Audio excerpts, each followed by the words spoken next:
And we're also hearing from someone for the first time from Unicoi County, someone who was trapped, their family members rather, were trapped on the roof of that hospital. Our Courtney Allen is joining us tonight. And Courtney, you also talked to hospital officials about if maybe they should have evacuated sooner.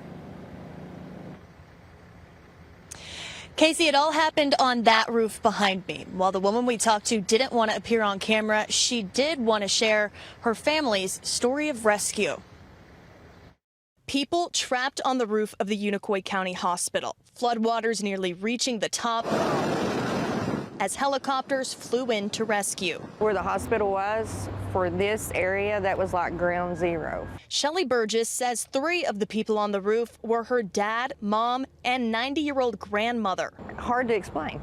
It's one of those that, you know, you prayed hard, harder than you normally would. Ballad Health, the owner of Unicoi County Hospital, says they had an evacuation plan in place Thursday, but people weren't evacuated until Friday morning. And by that time, ambulances couldn't safely approach the hospital because of the floodwaters. What took so long to pull the trigger? We began evacuating as soon as we received the order from the local emergency management agency. And that's typically how that works. Ballad Health CEO Alan Levine says that protocol will no longer be followed.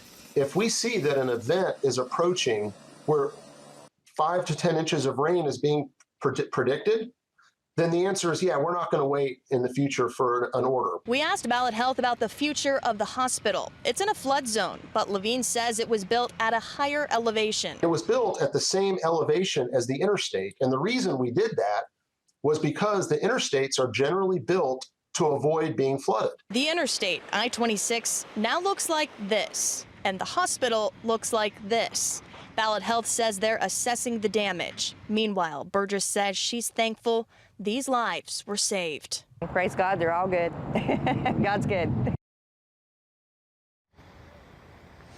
Ballad Health says they will provide status updates on the hospital when they can. We also reached out to Unicoi County EMA to ask if they should have issued that evacuation order to Ballad Health and others sooner. We're told an investigation is being launched into the matter. Casey?